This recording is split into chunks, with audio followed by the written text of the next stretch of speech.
Welcome to Diablos in Podcastica with Toomey and Wadzilla.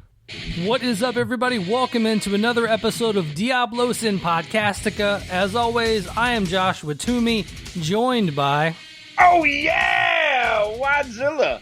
And I'm drinking vodka and cranberry because I got my period. It is a true story. That's what I've heard. I'm feeling bloated. My tits hurt. Oi.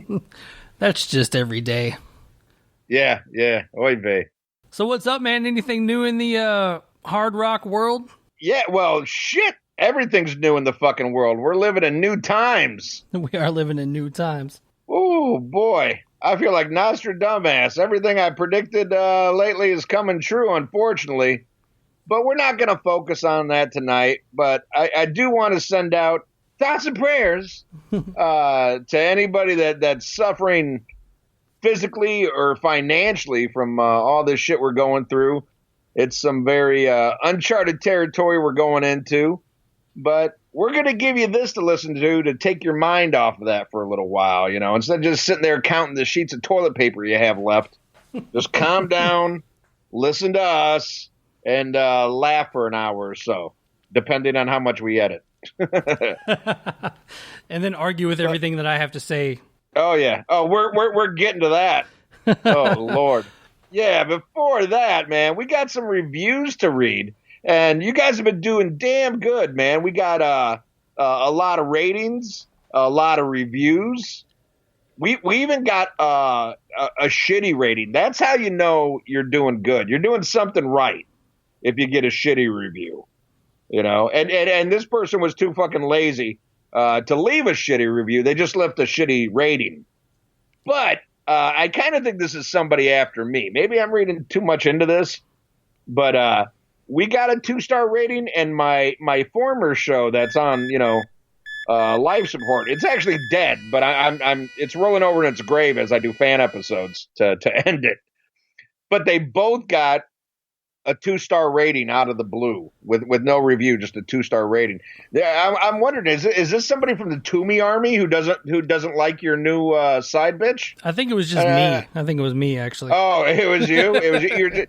You're just keeping me humble. Right. I get that. You got a big head, man. I got to bring you back down every once in a while. Yeah. That's the problem. All head. You know, no length, no girth, just a mushroom head.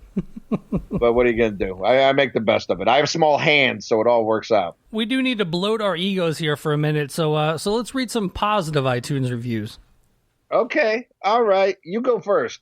Well, I said, why don't you go first? Because the one I'm reading, I think, is the one we're giving the CD to, right? Oh, okay. So. All right. Yeah. Well, we decided this. We got a lot of reviews. We're only reading 2 this week. We're going to be reading the others in the coming week. Everybody wrote a review. We appreciate it. We're going to read it. But, you know, we're going to try to do it 2 a week because we know at some point you guys are just going to give up and we want to have shit to read, you know. We read it all in 1 week and then nobody cares anymore. And we look bad. And we want to look good. But Josh is going to pick the winner of this first giveaway, and I am going to pick the winner of the next giveaway. We're going to keep this is how democracy works, you know, checks and balances. You know, we're very very democratic here at Diablos and Podcastica. But the review I picked to read, there's so many good reviews. I love them all. I haven't seen a bad one that didn't, one that didn't make me smile, that I didn't enjoy. This one I found extra special because this is somebody who isn't aware of our celebrity. Has no idea of Talk to Me or the Rock and Metal Combat podcast. But this person heard about us through our debut appearance on the Classic Metal Show. This one is called, it's from Tom B. in New Jersey, a 5-star review entitled, "Dang, This Is Good." And he says, and I quote, "I wasn't aware of their previous podcast history, so there's that. Then I heard their interview on the CMS podcast, so I gave it a shot. 2 episodes in, and I'm hooked. Funny, solid analysis, and good chemistry. Subscribe, metalheads.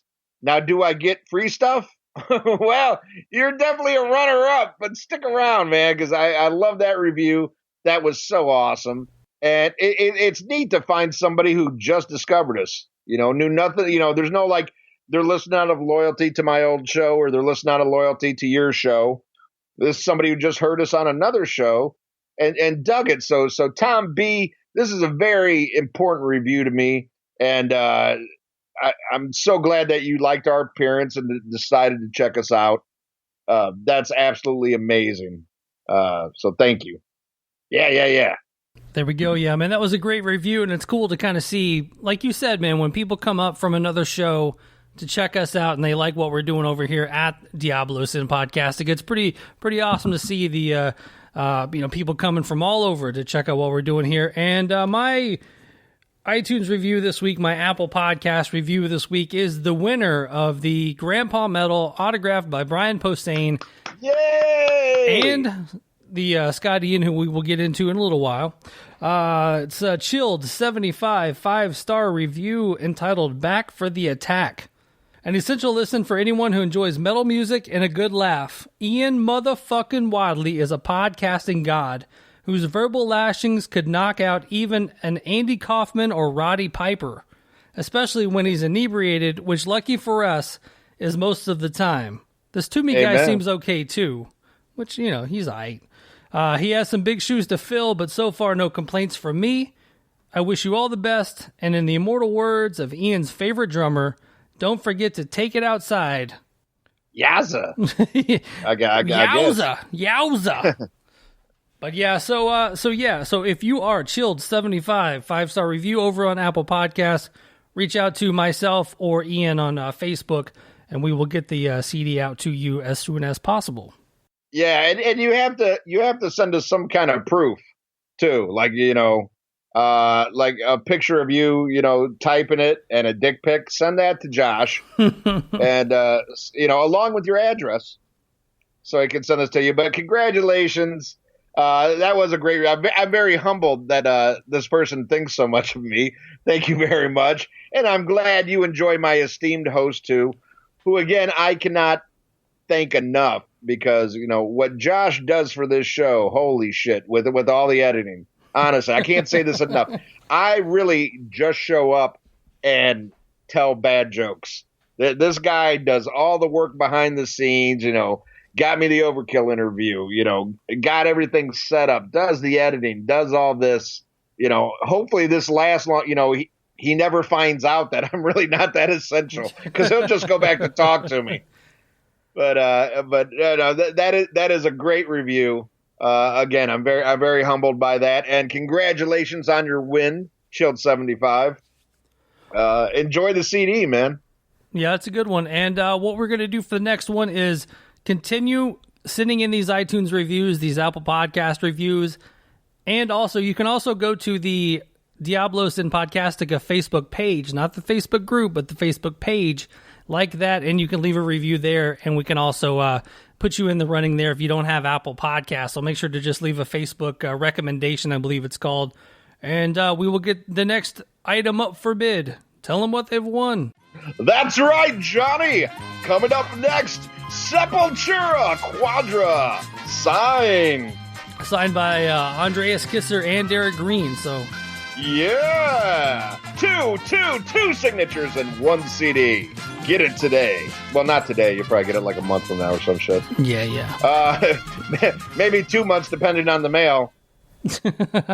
Nudge, nudge, wink, wink. Say no more. We're still working. Don't worry. Yeah. One thing I want to say though, and tell people, it's very important to notice that yes, there is the old school, the group. Diablo Sin Podcastica, which was my old group, was renamed and rechristened and reborn.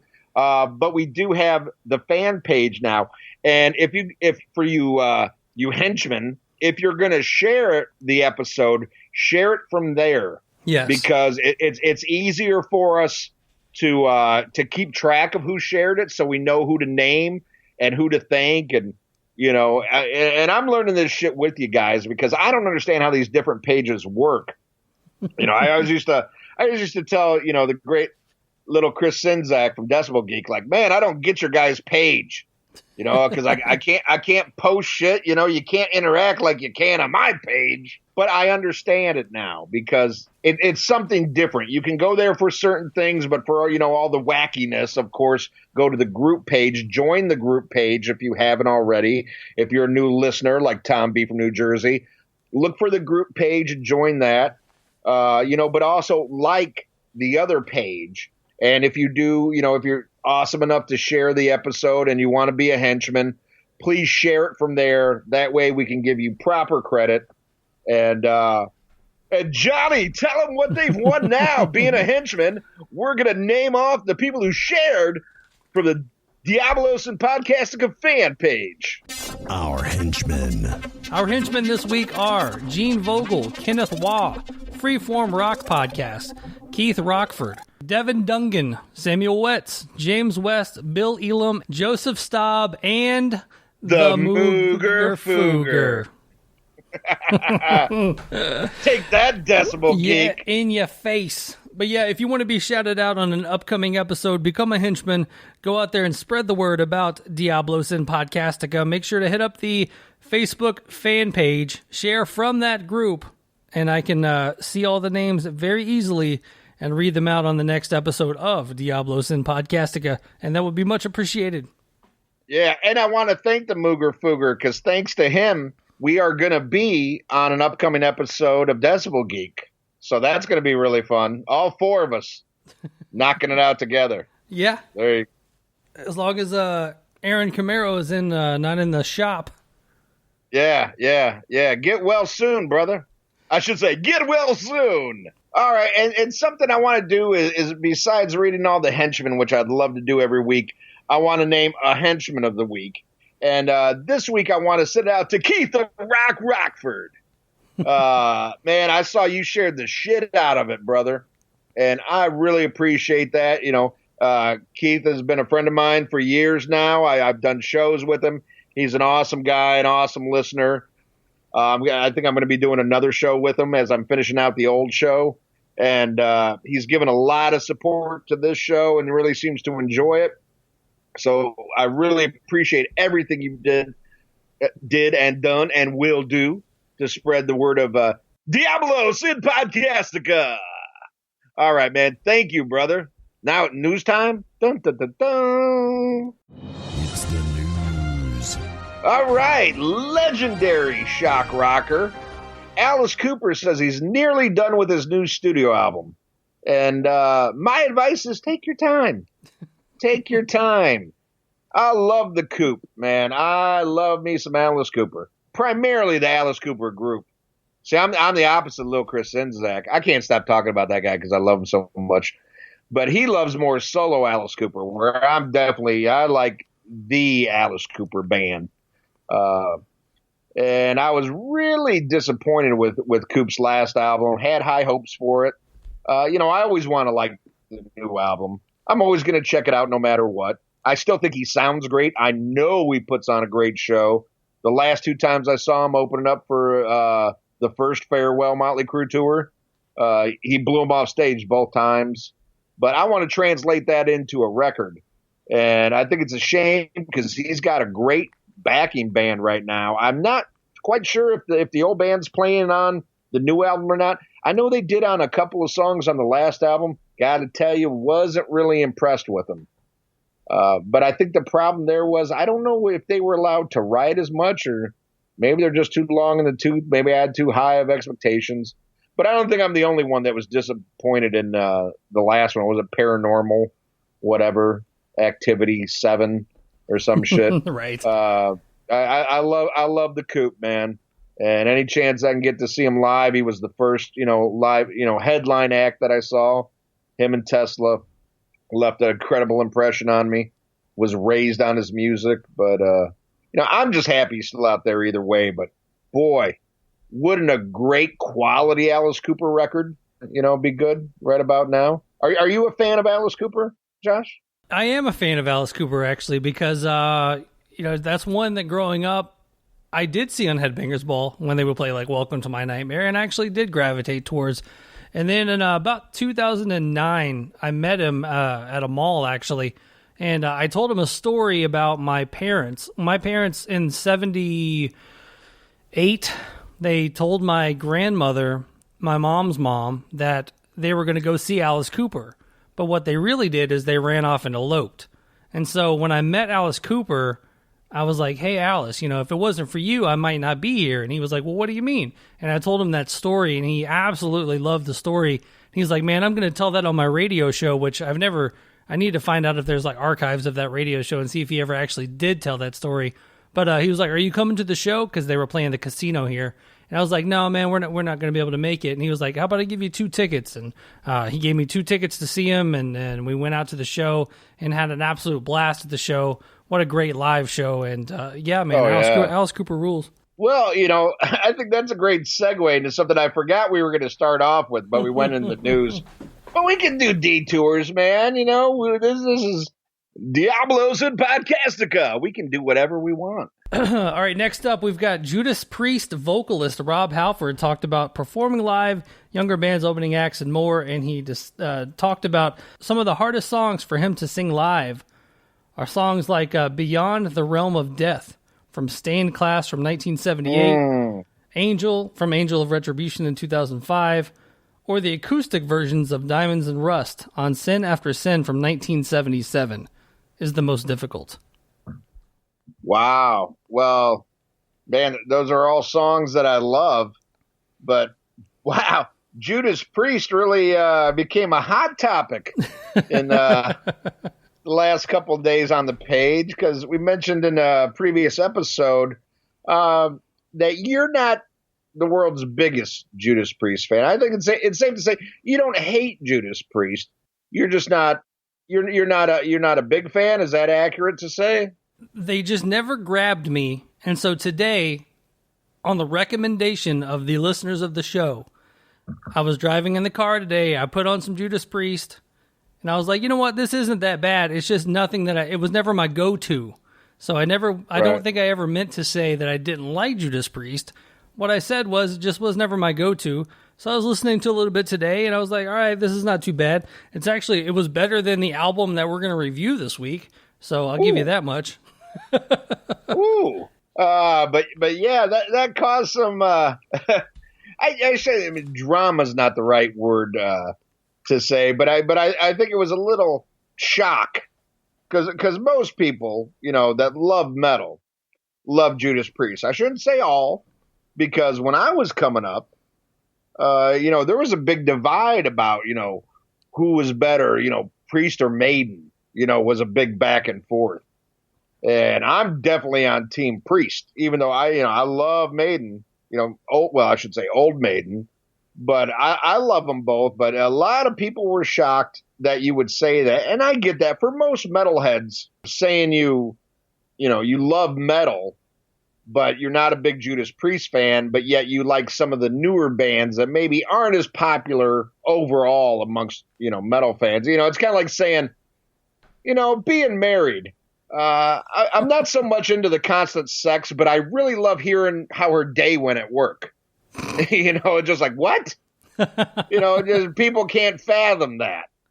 And I get that, but everybody has different opinions. I happen to love Judas Priest, damn near, like I would say 97% of all their output I absolutely love.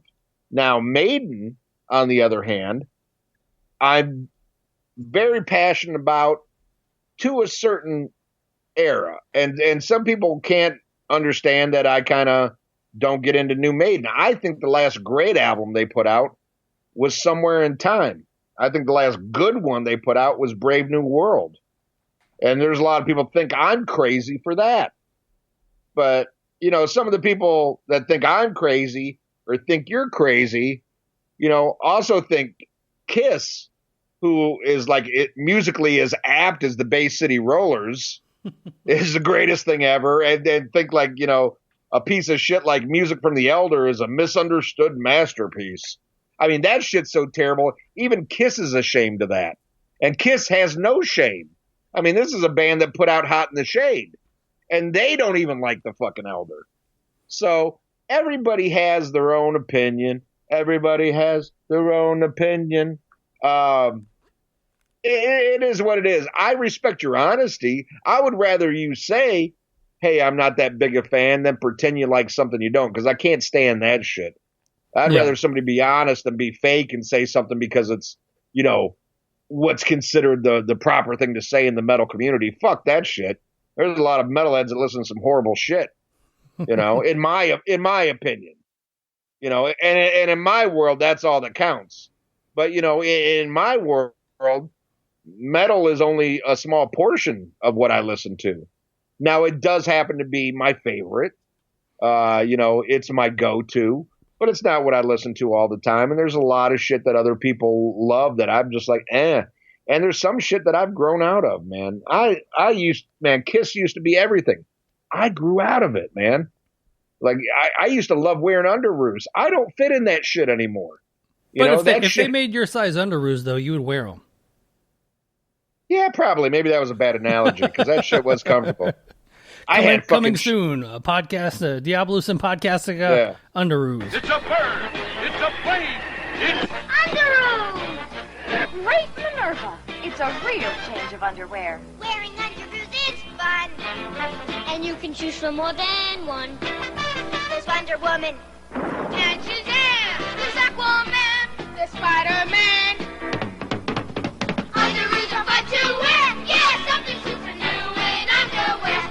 You can buy underoos where you buy underwear. It's underwear that's fun to wear. Yeah, and that shit's perfect for right now because nobody wants to grow up. Everybody still wants to play with toys and shit and kiss dolls and shit. Fuck, they might as well make fucking underoos for fucking fat adults. Because I had Shazam, I had Batman. Fuck, I love that shit. But anyway, what I'm getting at is there's stuff that, Kiss was everything. And my best friend growing up through high school, we were still great friends and stuff, but Kiss was everything to us. And the last time I went back home, we're driving around, we're jamming out, and he's like, you know what? He's like, I never listen to Kiss anymore. I'm like, me either. He's like, I don't hate it, but it's just like, he goes, I'd rather listen to fucking Motorhead. I'm like, me too. So shit changes, and some people have different taste, and everybody thinks they're right, and I don't think you're any less of a metal, because I know how much you love hard rock and heavy metal, and I know how much you love new metal. That's what you're into. You were in a new metal band. Might not be my thing, but you love it. I will say that's kind of a misconception, though, because it's not like I guess I would have to like really monitor my go-to albums when I listen to stuff. But I grew up in the new metal era, but I don't know if I'm like, my go-to albums are, I couldn't tell you the last time I intentionally put on a Korn album to check out.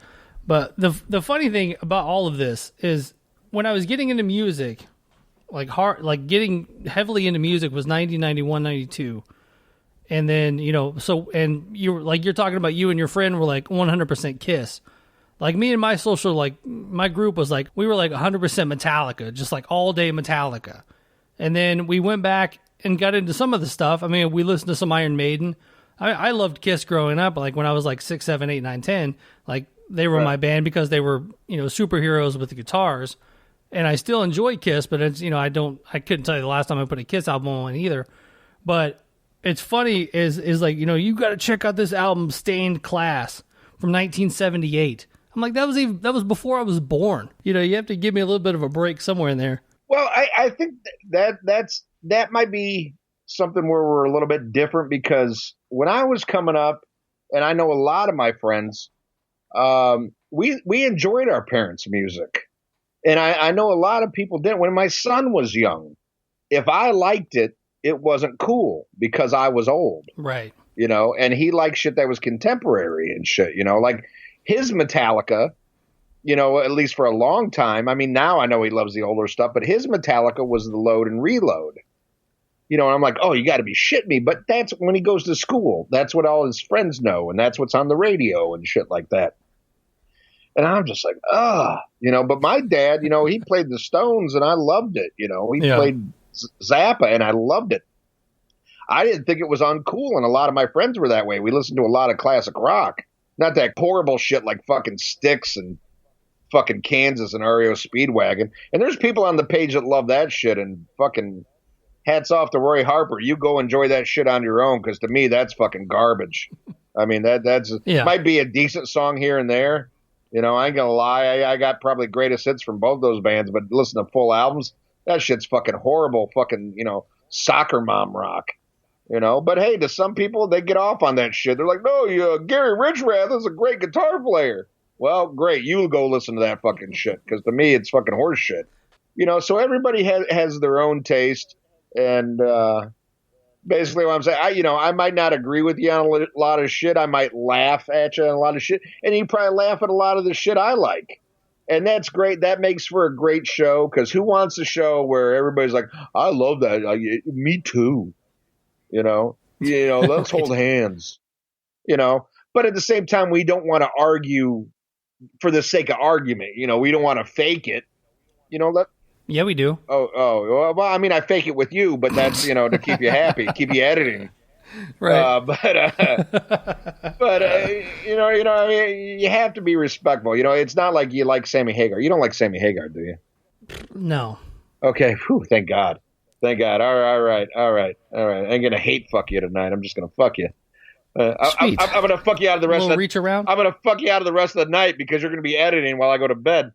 The editing will be tomorrow. We all enjoy different shit, and that goes for everybody on the page. I don't think there's anybody on the page that agrees with everything I say, and that's fine. That's fine. As long as we all agree to hate Sammy Hagar, there's room for discussion and room for debate. And again, let's not let it get overblown. You don't hate Judas Priest. It's just not your thing. And I get that. And I get that there's stuff that you like that's just not my thing, and I don't hate it. Like a band, you like Seven Dust. I know a limited amount about Seven Dust. I'm going to be real honest. I know the shit I heard on the radio. Didn't hate it, but it didn't like fucking, oh yeah, I got to go out and buy that. I don't own any Seven Dust albums. What I heard was okay, but it wasn't, And you're kind of like that with Judas Priest. You heard some, you're like, okay, but it didn't like, oh yeah, I got to have me some more of that. We were talking earlier. You said you prefer Iron Maiden. I'm the opposite. So there you go. There we are. All right. So I hope that clears everything up, and be nice to Josh here. He's getting to know everybody on the page, and we're going to have differences of opinions, and I guess some people are freaked out about that, but that's okay. If there's one thing I'm used to being, that's the lovable asshole. I'm used to working with the other guy who's just the asshole. So, But I will say that the Ian heads that were up at midnight last night arguing about Judas Priest, the people that came to my defense didn't come in until this morning, so I just surmised that your fans have no jobs. Mine were in bed getting ready for work, and then they saw that, so they came in. You say that like that's a bad thing. I'm proud that my fans are up doing drugs. Hopefully they're off work paid and they're not laid off. But hey, don't look at it as my fans. Look at it as our fans, and I want everybody to embrace the new show and embrace both of us and respect that we have different opinions, Hey, because if you think my musical taste is bad now, you just wait a few more episodes. Yeah, and I'll deal with it, and I'll be here to make fun of it. And hey, some of it you might convert me, man. I'm open minded, and I'll check out some shit. But if I don't like it, I'll say it, and that's what I respect about you saying, And again, not saying that you hate them, but they're just not your go-to band. I think that's ridiculous, personally. Like, how can you not love Judas Priest? But that's my opinion. And just because I'm right doesn't make it right. Well, I guess it does. But anyway, there's room for a lot of stuff. I love seeing different bands on the page, different discussions. When I post a classic or crap, sometimes I like that song. Sometimes I don't like that song, but I put it up there for discussion. And sometimes it gets really hard because certain songs in my mind, it's like, man, can I even put this up? Is this even up for debate? And I try to pick stuff where I think people could be on the fence one way or the other, because that, to me, is more interesting. Let's have some discussion. let's see what's going on. Sometimes you people surprise me, and like I put up a fucking shit song today. Oh my God. The day we're recording this, I put up this horrible fucking Rainbow song. Most people liked it. And I think it's one of the worst fucking, I mean, this shit was like Sammy Hagar bad. I mean, this is really one of the worst songs I've ever heard in my life. But I would say 98% people liked it. Blew my fucking mind, but I still love y'all. I ain't going to attack you. I like when everybody comments on it because I'm just glad you got involved in the discussion. And Michael Schenker Group's better than UFO. There you go. There you go. Phil Mogg sucks in my opinion. But goddamn, I love I love you some Lights Out. It's funny. I can't stand Phil Mogg, but I think Lights Out is like one of the best songs ever written.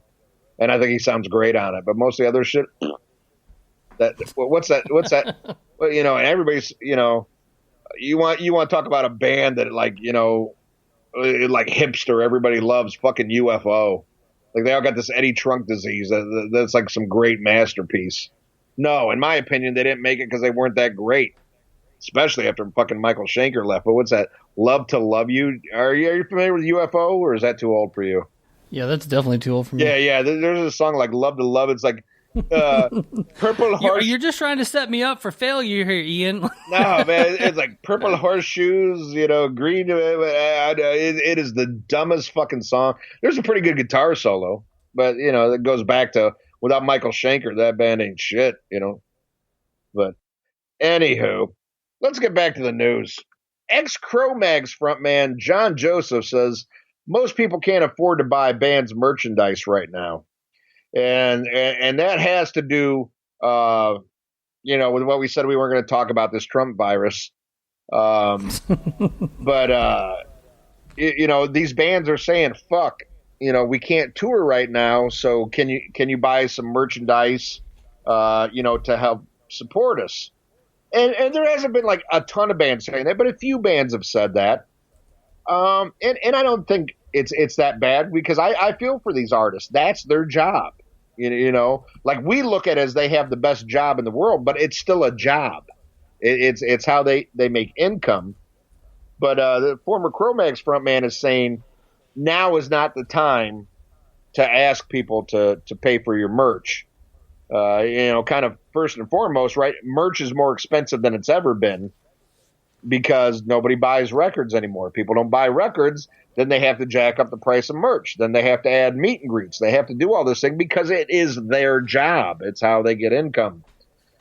But I understand that right now we are in a weird time where nobody knows what's going to fucking happen tomorrow. I know we were real close last weekend to doing a first run of shirts. And it didn't happen. And right now, honestly, I don't know if this is the right time for us as a new podcast to put out merch for people to buy when a lot of people don't know if they have a job, if they're going to have a job. It's weird times, but we're not you and me both have jobs that we make an income from. This isn't how we make our money. But for the bands, it is. So it's a weird kind of catch-22, and I guess it just comes down to a personal thing if you can afford it or not, and how much that band means to you, and how much you're willing to support them. How do you feel about that? As being a former band member, being a former professional musician. The one thing with I'll go to an interview I just did for Talk Toomey with the bass player from a newer band August Burns Red. But they were out on a big tour with Killswitch Engage, 3 dates in, coronavirus hits and they have to go home. So, he and I talked for a good 20 minutes about, what their world is because, this is their first tour since the show in December. So, they were banking on a 3 or 4 week tour to, supplement them for a while. And, it kind of just makes them, scramble a little bit. Luckily, he said he doesn't have a family, so he doesn't have a ton of bills and a ton of things going on. So he's okay. But, there's members of his band that he's, worried about because they have kids and a family and a mortgage and all this other stuff. And when you base your entire life on, okay, I've got this tour coming up, so we've got some money coming in, and then that just all of a sudden gets taken away, you're in a bad spot. And that goes for the crew members and the sound guys and the lighting guys and, all those guys out there, the actual road dogs out there are probably hurting the worst because, at least, a dude in a band like August Burns Red is probably getting a little bit from streaming or a little bit from t-shirt sales or something. But, sound guy, t-shirt guy, they're not getting anything right now. Yeah, that was something I heard when there was the big controversy about Axl Rose taking over for Brian Johnson and shit. And people were like, oh, my God, how can you do this? And I saw reports where, Angus Young in particular is like, if we don't do this tour and we don't finish it, all of our roadies, none of them have a job. None of them have nothing to do, no way to make income. This tour is about more, than you think it is, people's livelihoods. And it really kind of opened my eyes like, fuck, I never thought about it like that, Yeah. And I've seen musicians. This was a summer. A lot of people were talking, like little Chris Czynszak. I love him. He's so smart. He's got all these great posts. He was talking about how virtually every band was going on tour this summer, and he was damn right about it. I mean, everybody was going on tour this summer. That shit's all canceled now. And I see artists who probably most of our listeners, they see them as heroes, and they must be doing great, doing all this. I see people who I'm friends with on Facebook that are selling gear, that are offering lessons, that are doing all this kind of shit to supplement their income because we are in an era where nobody buys records and they make their money off the t-shirts, off playing live, off the meet and greets. That's how they put food on the table.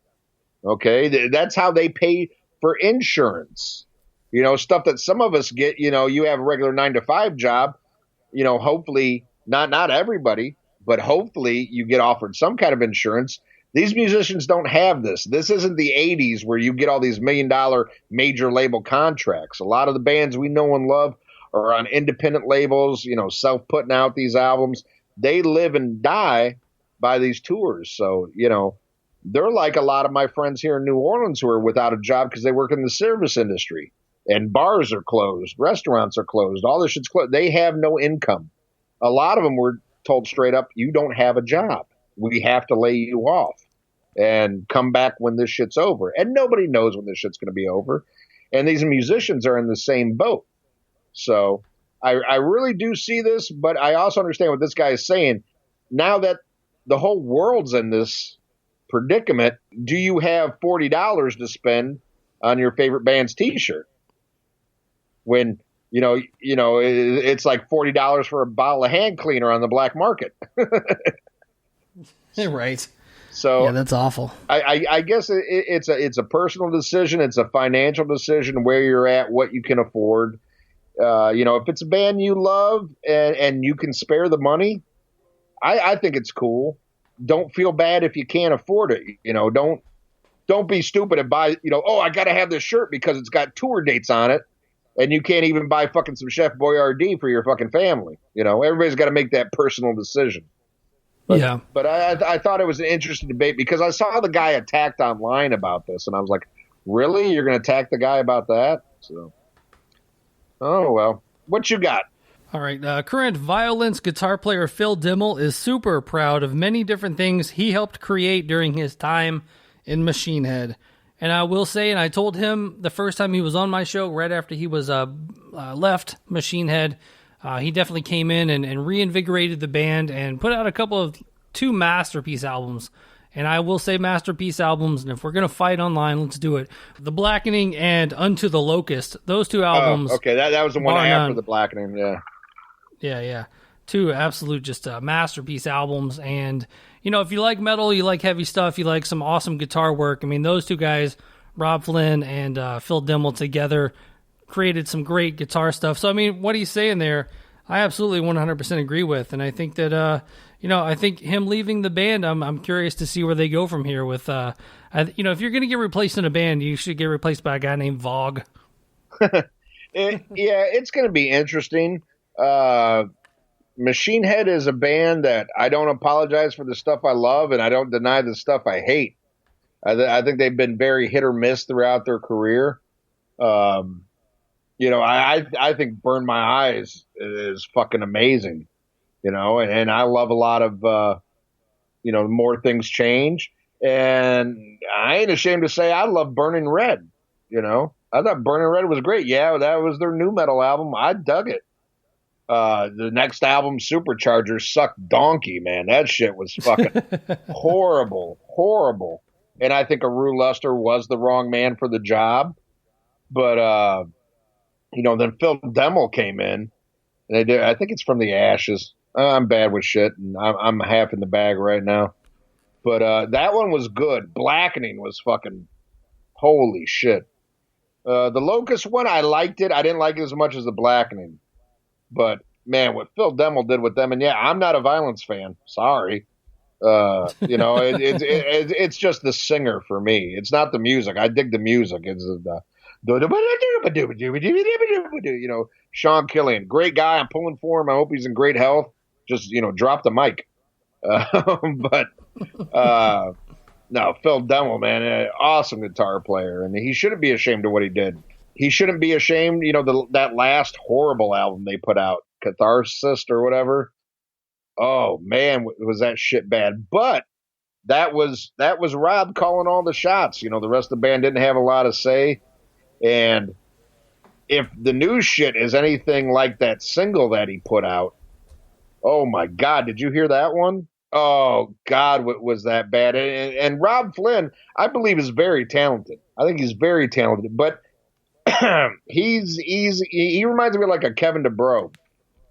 He could really put his foot in his fucking mouth, and I'm pulling for him, and I'm friends with online.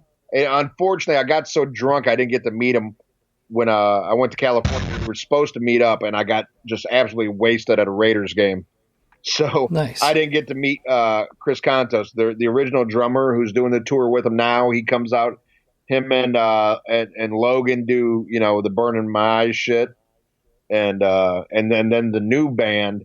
But he's a great guy. I wish they were using the original lineup for the new album, but they're going with a different lineup, I guess, for the new shit. Whatever. I'm just happy Chris has got to do this tour and everything, man, because he's a super, super nice guy and an amazing drummer. Amazing drummer. And I promise we'll meet up in Vegas, brother. I want to meet him. On Marcus Mariota. And Marcus Mariota gets a touchdown pass to himself. Oh, God. Yeah. I hope we didn't spend too much money on that number 2 quarterback. He'll be your starter by week 3. The way Carr's being a bitch, you're probably right, but I don't know if he's the answer. Hey, at least we didn't waste all that money to get fucking Tom Brady. Holy shit. Right. Holy shit. Talk about something that's done. I don't know. It'll probably, he's going to make an improvement on the fucking Bucks, but, come on. I think he should have retired a fucking Patriot. As much as I hate the fucking Patriots, right? It would have been, to me, it would have been more special if he retired. I respect Tom Brady. Can't stand him, but I respect him. He should have retired. Oh, yeah. He should have, because nobody does it. He could have done that. He could have been like a Barry Sanders. Only played for one team. You don't see that in this era of free agency. But no, he's got to go out and prove. I can still do it like the young kids. No, you can't. And you're going to a coach that's nowhere in the league of Belichick. You're not even going to have half the team that you had in New England. Jesus Christ, let it go. Let it fucking go. Just retire, a great Patriot, because you'll be like the only one. Fuck. Football. I love how old you made him sound when he's like 3 years younger than you. Yeah, but he's lived a hard life, real hard, banging Giselle. I take care of myself. I'm very, I'm pruned by the liquor. It keeps me young. You got that avocado liquor. Yeah. All right, you got a last one before we get into our album review? Yeah, I got one. It sucks. I should have went to this show, but I spent way too much money on beer at the Overkill show. So I didn't get to go see Soulfly, who was 2 blocks from my house. They were playing with Toxic Holocaust. Shame on me. But hey, I only got so much money. Max Cavalera said he doesn't think Chuck Schillinger gets enough credit for what he did for metal. And I gotta say, I agree. I'm definitely late to the party with Death. I've got into him probably the last 2 years. But wow. But going back and listening. Where have you been, man? I mean, Death has been awesome for this whole time. I mean, what's going on? I know, right? I was never a death metal guy. I couldn't fucking get into it because that shit just made me laugh.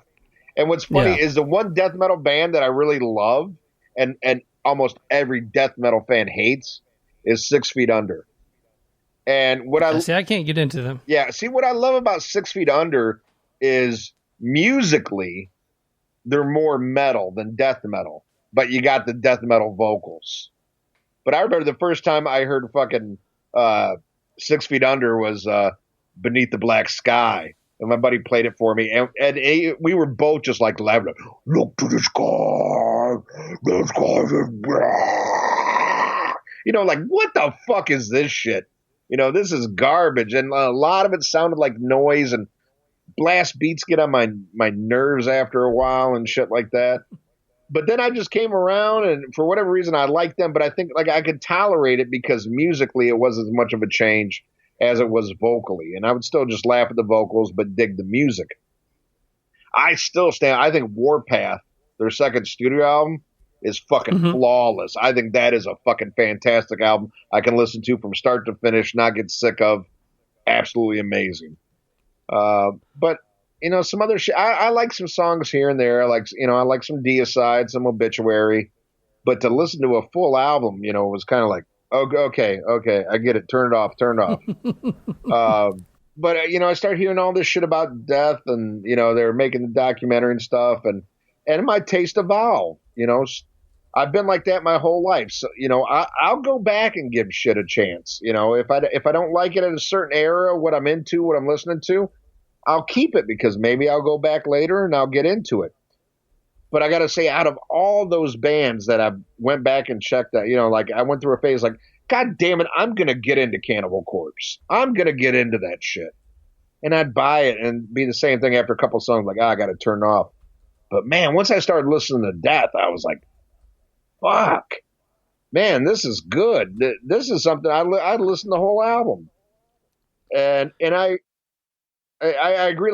Like just last night, because of Toxic Holocaust came out on stage with Soulfly, and they did Evil Dead off Scream Bloody Gore. I was like, yeah, I need to go back and listen to that song again. And I ended up listening to the whole fucking album and enjoying it from start to finish. And I just think he had a little musicality, something a little different from the other death metal bands. Now, like I said, there's some Deicide I really love, some shit like that. But there's something about Death that separates them.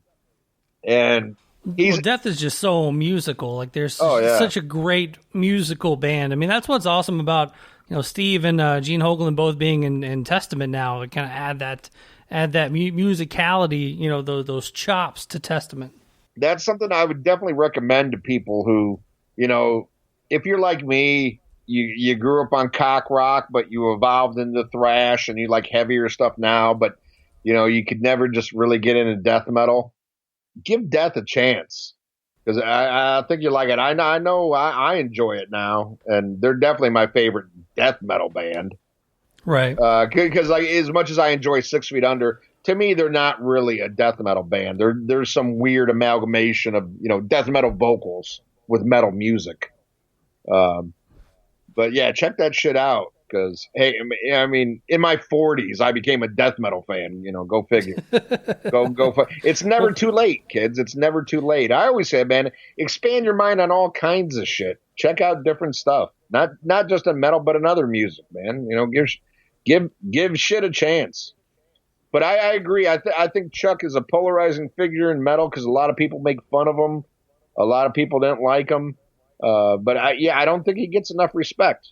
Because if you listen to that shit and you hear what he did, it was trailblazing. Album review. All right, let's do a album of the week, a little album review time. What do you got this week, Ian? Well, this is one I gave you a choice the other week.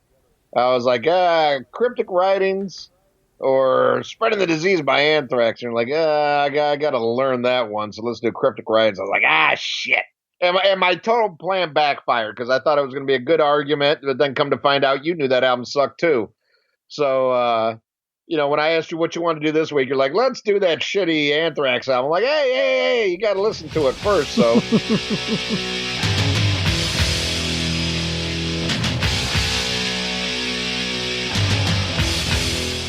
we'll see if your opinion changed. But for me, Anthrax was really my true gateway into thrash. I heard Metallica first. The first thrash song I ever heard was Fight Fire with Fire, and it scared the living shit out of me.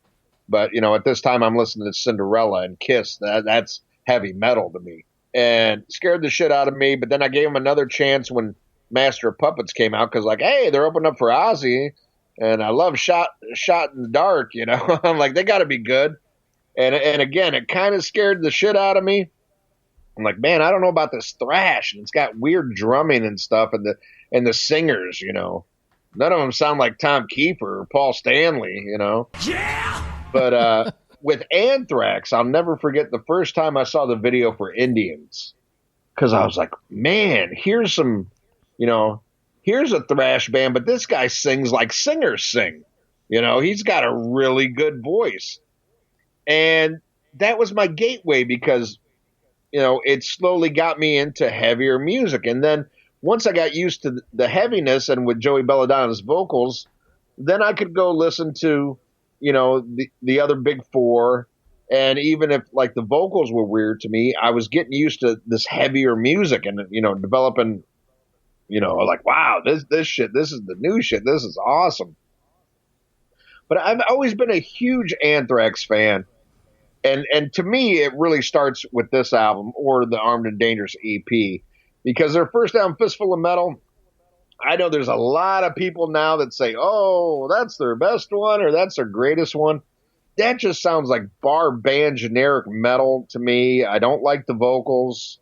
The singer might be a nice guy, but it just doesn't do it for me. I mean, that really sounds like some Z-list fucking metal. But with Spreading the Disease, holy shit. And this is one I didn't discover for a while. I don't think I went back to Spreading the Disease till probably the early 90s. For whatever reason, I got with them with Among the Living. I bought State of Euphoria right when it came out, bought Persistence of Time right when it came out.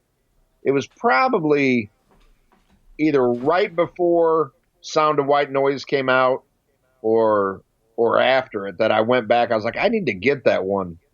And I'll never forget going to see the Lost Boys in the theater, 1987. Notice anything unusual about Santa Carla yet? No. It's a pretty cool place. If you're a Martian. Or a vampire. And there was a kid who walked in, a stoner kid, because he had the stoner jacket. And his everybody had the big back patch on your jacket. Well, he didn't have the back patch. His was actually fucking airbrushed. And it was the cover to Spreading the Disease, which is, to me, that is such a fucking metal album cover. I was like, holy shit, that's one of those bands I don't like, but holy fuck, is that a cool fucking picture. And when I went back and finally digested this album, I'm like, holy shit. I'm hard pressed not to say Among's my favorite just because of, timeline and how special it is to me. But I don't know. If you press me song for song, this might be my favorite Anthrax album because I love this shit. And even though I know a lot of people, they are the less of the big four. A lot of people, if I could make my own big four, I would take Anthrax off and I would add this band or that band. And so I know I'm in the minority here, but have been since I first heard them, always will be a huge Anthrax fan. I think your exact reason for liking Anthrax is my exact reason I do not like Anthrax, and that's Joey Belladonna's too good of a singer. Like, I want some grit. I want a singer that's like a little bit off. I don't want perfection. Right. I've never taken Anthrax seriously because they don't take themselves seriously. There's the I'm the Man stuff. When I started listening to Anthrax, that I'm the Man and Bring the Noise and all that stuff was coming out. And they always just seem like a giant joke to me. Like, they always seem like they, with I Am the Man and the Not Man and Ninja Turtles on the drums, and all of them wearing jams. You know who else wore jams in the 80s? Me. And I was 6 years old, and my grandmother made them. So, it's just like when I want a metal band, I want a metal band. I don't want goofy, like Indian headdresses and stuff. I get you. I guess I like goofy. I like you and your jams. and the Ninja Turtles were on their guitars, on Danny Spitz guitars. Who had the drum kit? Charlie Benante had somebody on their drums. Somebody stupid on their drums. I don't remember. Maybe he had Ninja Turtles on there. I remember the Ninja Turtle on Danny Spitz guitar. Yeah. But no, I mean, I get that they were definitely more. Lighthearted in their appearance. They weren't as like, they weren't like Slayer. There was no upside down crosses. They weren't singing devil shit. A lot of songs were Stephen King books and stuff like that. But Belladonna, I mean, I still love Belladonna, but I'm not a John Bush hater. And I remember specifically, man, I was sitting in English class. And, I ain't paying attention to that fucking shit. I got a hit parader stashed in my trapper keeper. And I fucking opened that up. And I find out that, they're kicking out Joey Belladonna. And it was just like, man, at that time, all these bands that I love were losing their singers. Like Vince Neil's getting kicked out of Motley Crue. Back when I gave a fuck about Motley Crue. Rob Halford out of Priest. I'm like, Joey Belladonna out of Anthrax. And to me, they just put out an incredible album that divides a lot of fans. I think Persistence of Time is fucking awesome. And they had Attack of the Killer Bees. And, and now you're getting rid of Joey Belladonna and this John Bush out of fucking Armored Saint, who was a band that I knew of, but I never listened to. And I don't remember seeing a lot of videos of theirs on MTV. So back then, that's what mattered to me. Oh, well, if you weren't on MTV, then you ain't shit. If you ain't good enough for the Headbangers Ball, then there must be something wrong with you. But that's also back when I thought if you weren't on a major label, there must be something wrong with you. But man, when I heard Only for the first time, I was like, oh fuck, I'm sold.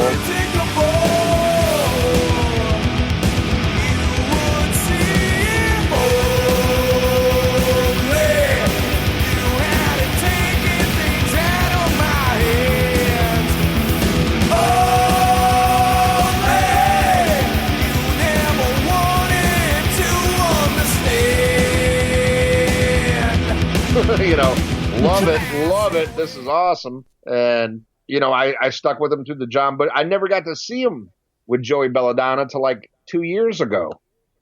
But I saw him a shit ton with John Bush and, loved all that shit. Yeah, Volume 8 was a little spotty, but the rest of those John Bush albums I absolutely fucking loved.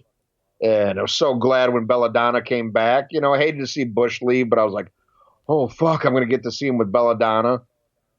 Really loved the first reunion album with Belladonna.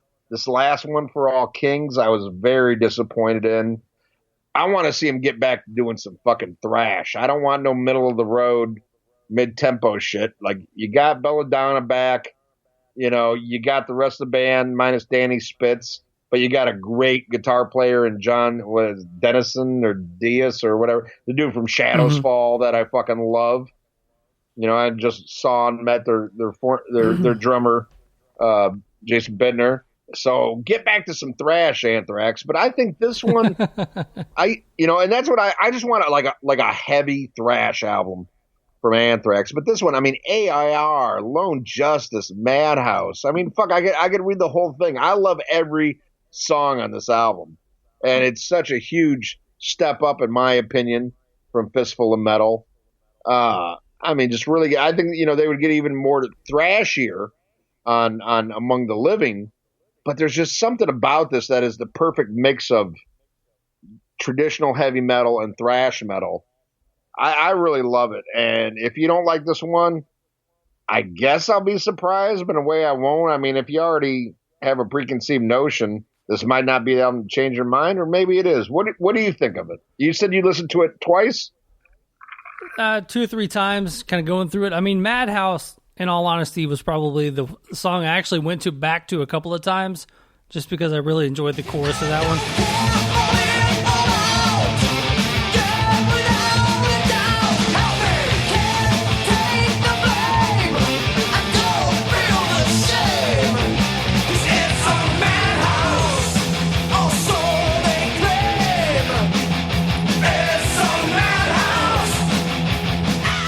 But overall, I mean, just once again, Joey's voice is just, this is going to sound stupid. Joey's voice is too good. And some of the songs, I mean, honestly, some of the songs didn't even remind me of thrash. Almost just sounded like hard rock of the times. I mean, this is what, 85? So, I mean, you gotta think that they're, and like, I got Ace Frehley solo album stuff in there. Like, I mean, I could tell their Kiss influences were coming out. I mean, it was a very odd listen, and I know that they had to have been around Frehley's comment at the time, too, because of Megaforce and New York and all that stuff, too. So, I mean, it was a very odd what I was getting from this album, from this album today. But, you know, overall, it's not a bad album. It's just an Anthrax album. So, I mean, I'm much more of a John Bush guy. Sound of White Noise, I think, is an amazing album. So I think I'm with Anthrax on not liking Joey Belladonna. I mean, there is that group, and I get it. I don't agree with it. Yeah. You know, I was hoping you would enjoy it, but, you know, you don't. Give me some Black Lodge or Only or something. You know, those are some heavy jams.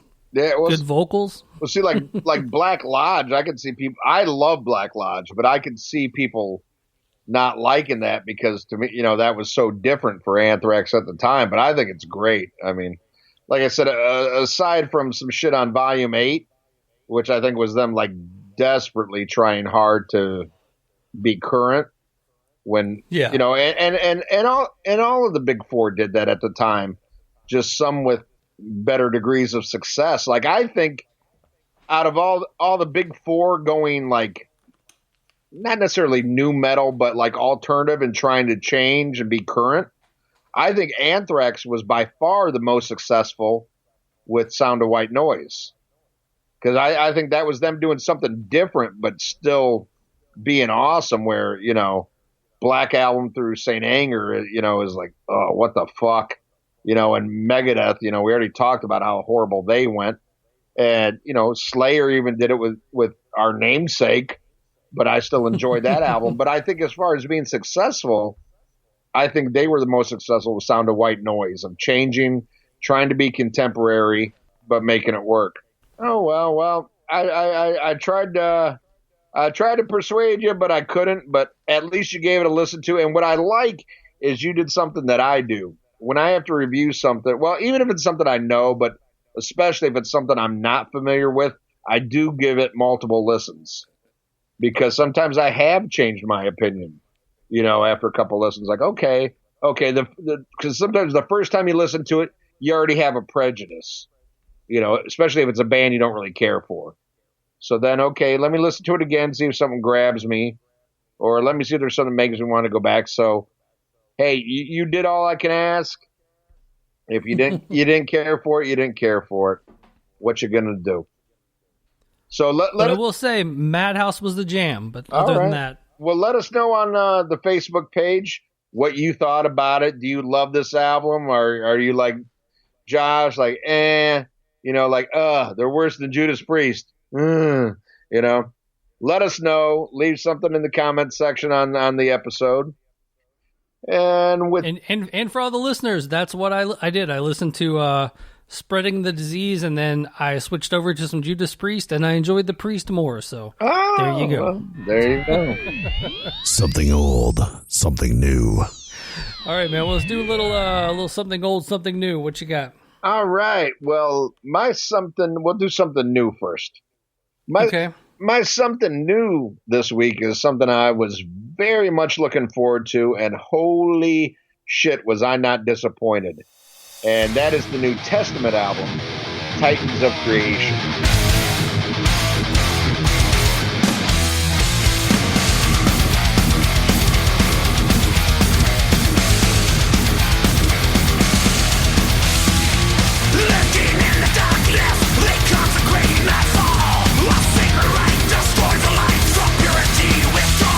Be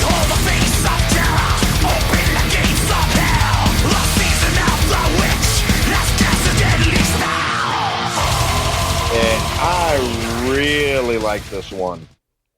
Testament's definitely one of my favorite bands. A band I like. Yeah, I think has a more solid discography than a lot of the big four. And like I said, they're one of those like overkill. I don't think ever made a bad album. Just some I like more than others. If you're talking Testament albums that some people will point to as their worst is Demonic or The Ritual. I love both of them. I really love The Ritual. I like The Ritual better than the Black Album. But Demonic is the one where he changed it, kind of got the death metal growl a lot, I'm a big fan of Low. Oh, I love Low. I think Low is really, really underrated because so many people, not only did people give up on thrash, but a lot of people gave up on Testament after Ritual. But Low is amazing. But the next one, Demonic, a lot of people like, oh God, now you're doing death metal vocals and stuff. Still dig it. Yeah. Still dig it. But this New Testament, I got to admit, Brotherhood of the Snake, there's some shit I really love on that, like Pale King is, to me, a fucking Testament classic. But there's some other stuff where I'm like, you're kind of coasting. I definitely like Dark Roots of the Earth better than that. But this new one, Titans of Creation, if you don't like Testament, this probably isn't going to change your mind. But if you are a Testament fan, and particularly a fan of the 80s era, Legacy through Souls of Black, I think you are going to love this album. The songwriting to me is great. The playing is great. The production is top notch, which, kind of like what you said about, I want a little bit more gruff in my singer. I know there's some people who say like, thrash metal should have raw, shitty production. But, and in certain albums, I'm like cool with it. But I love when a thrash band, especially one that has talented musicians like Testament that can get real technical. And I mean, in this band, oh my God, all of them. Gene Hoglan, fucking Steve DiGiorno Pizza. Hey, what are you doing? It's not delivery. It's DiGiorno. You can't deliver DiGiorno. It says so right on the side of the truck. I'm fucking bass. Yep. Fucking, fucking Peterson and Skolnick. Holy shit. And then you got, in my opinion, one of the greatest singers of thrash, a guy who can do Hetfield way better than Hetfield, fucking Chuck Billy singing. I mean, it's a win-win. And this one has great production, great songs. Everything is there. I think this is a really solid album. But I will stress, if you don't like 80s Testament, this ain't going to change your mind. But if that's what you're into, you're definitely not going to do wrong. This is, I know we're in March right now, but I think you're going to be hard pressed to beat this for me, because probably nobody's going to put out an album the rest of the year the way the world's going. But this is going to be my album of the year. I really dig Titans of Creation by Testament. That is my something new. Have you heard it yet? I've heard most of it. Yeah, it's really good. The it's funny they didn't name it Raiders of Creation. They named it Titans of Creation. Yeah, because that way they can top it with the next one. But no, man, you were talking about the production value and stuff, and I'm a huge stickler in production, and I think thrash of all genres really benefited from modern production. Like even this Anthrax album, Back to Spreading the Disease, probably be a lot better if it had better production. I mean, some of there's a drum intro in one song that just sounds terrible.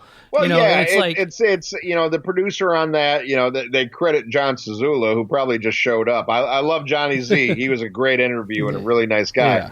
But, the main producer was Carl Canandi, or however you say his name, the drummer from the Rods, but not like, a huge producer name. But, there's a big difference when I say I like good production. When I say I like good production, I don't mean that bullshit Bob Rock, shit that, I always use this analogy because I fucking hate Bob Rock, but that shit's too clean.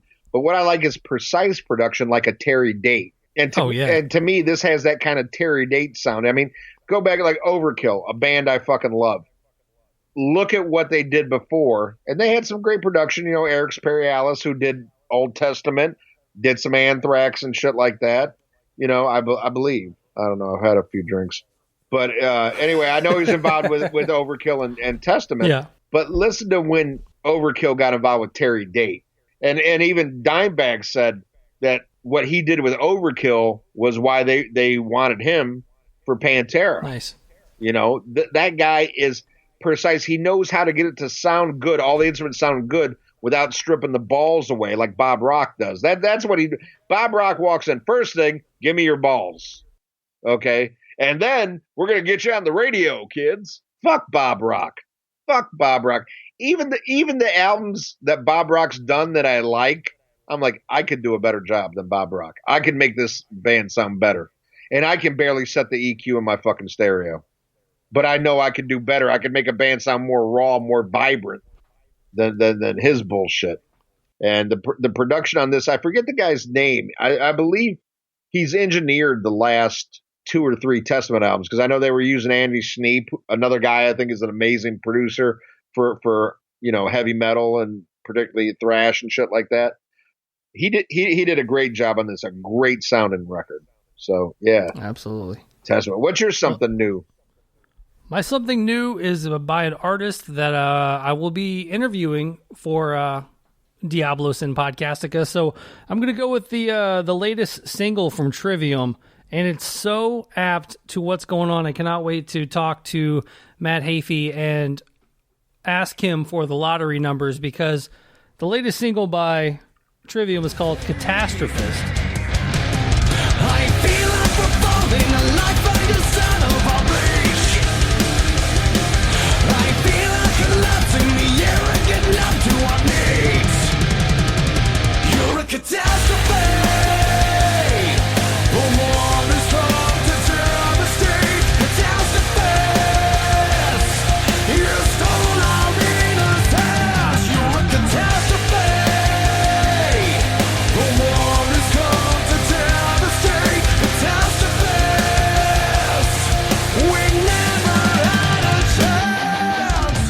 And the video I thought we basically... weren't going to talk about the Trump virus. You said I don't want to talk about it. I'm not talking about it. I'm just saying he's very apt to what's going on in the world today. And if you watch the video for this, which was obviously filmed, before all of this coronavirus going on, but it's funny. It's about a catastrophe and a girl that's trying to stockpile basically the goods and food and stuff like that. It's just it's crazy how on topic this song is. Are you talking? Are you talking about a specific song, or is it a concept album? No, the song is called Catastrophist. Okay, I got you. And the album, the upcoming album, April 24th, What the Dead Men Say.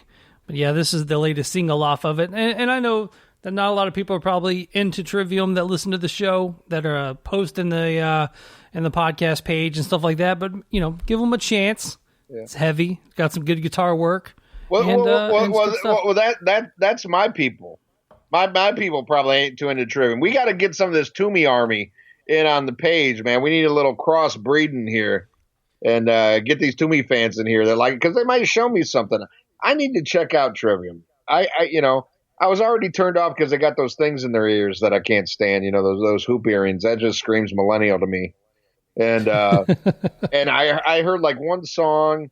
And I got to admit, just like with the 5-finger donkey punch, I was like, that didn't do it. So I never checked anything out. But, I'll give it a shot. If you like it, I'll check it out. Are you a big fan of theirs or a casual fan, or what would you say? I would say I'm a casual fan. I enjoy them. I've seen them live a few times. If they come through, I'll go check them out. Always great on the podcast. Just one of those bands that's just, I enjoy what they do. I don't necessarily go out of my way to listen to them, but if they're on, I'm not going to turn them off. Well, I'll check it out. But you know who I'll never check out again? Who's that? Dragon Force. That shit sucks. That shit is fucking horrible. Do you like Dragon Force?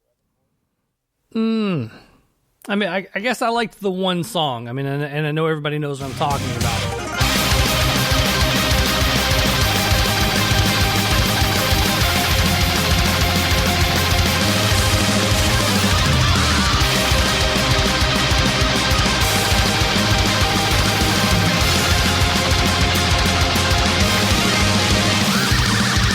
On a cold winter morning,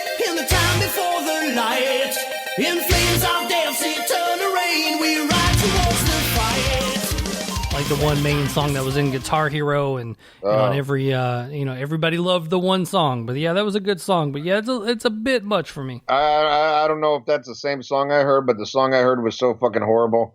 That's that fucking virgin metal that I don't listen to. Oh God, I'll never get that. I'll get Trivium. I'll give another chance, but no Dragon Force. No Dragon Force. That shit's done. But I'm interested to hear your interview. I'm excited, and it will make me check out the band. All right. Well, for my something old, I'm going to bring up the old shit or the new shit. My something old is Judas Priest, and something. It's funny. Never heard of them. Never heard of them. All right, and something that you mentioned earlier really made me. I'm sitting here smiling. And you can't see because I turn off the video because it helps the sound and I'm naked. But Stained Class.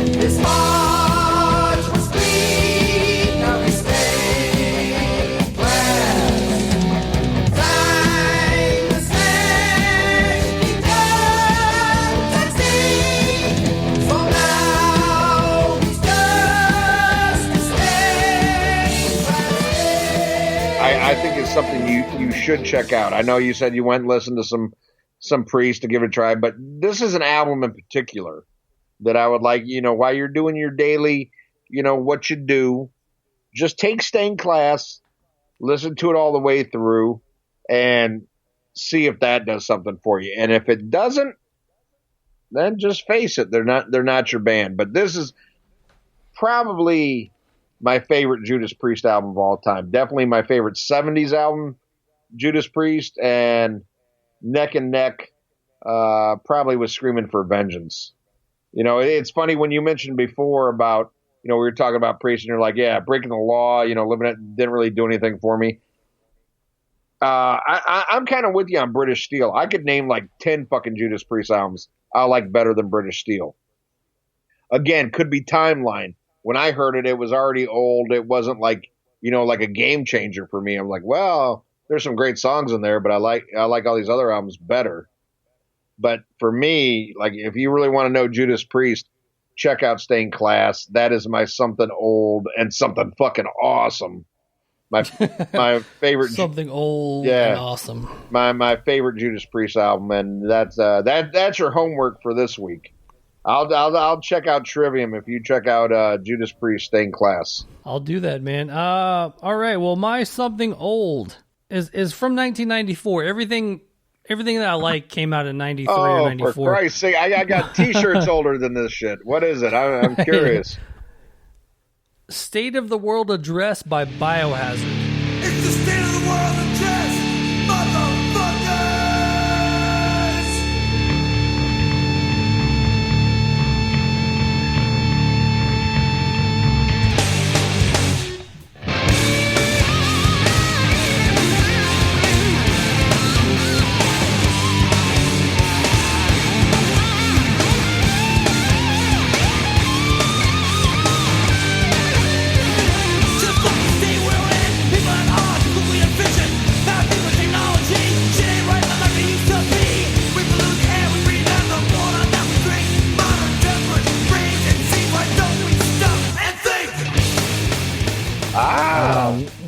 One of my faves, man. I wore this cassette out.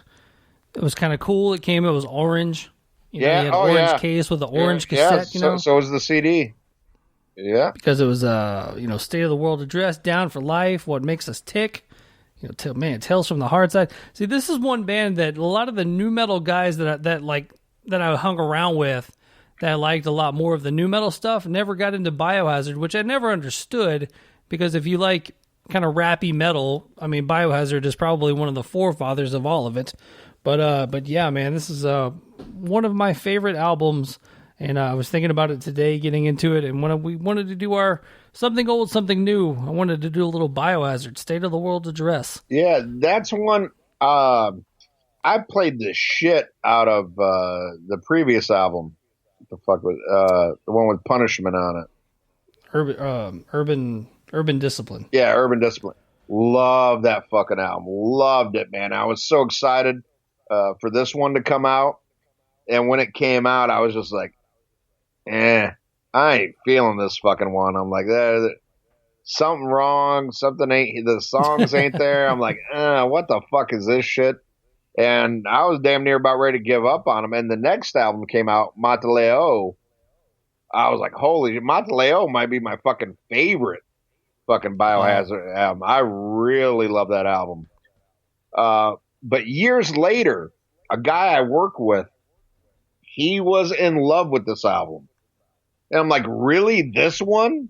State of the World, the one that basically killed the band? Like, all the shit they built up with Urban Discipline was wiped away by this album. Because it really came out and tanked, And, they showed the video for Tales from the Hard Side. And it didn't do anything like Punishment did. And it really, I mean, for somebody who was in the scene at that time, this really did some damage for them. But having to work with this asshole and listen to this album every fucking day broke me down. And I was like, all right, now I like it. But man, it was a hard listen at first. But now, I got to say, I love that album. There's a little bit of like, because the guy who turned me on to it, I couldn't fucking stand. And I can't listen to it without, thinking, shit, my alarm that says go to bed. But fuck it, I'm partying and recording. But no, I really do like it now. But at first, yeah, it was a hard one to get. Would you say this is your favorite Biohazard? Yeah, this is the one that I wore out. I do like Urban Discipline. I have to go back to Mataleo. I think that's like, isn't that the one with like fuck the rules, fuck the rules?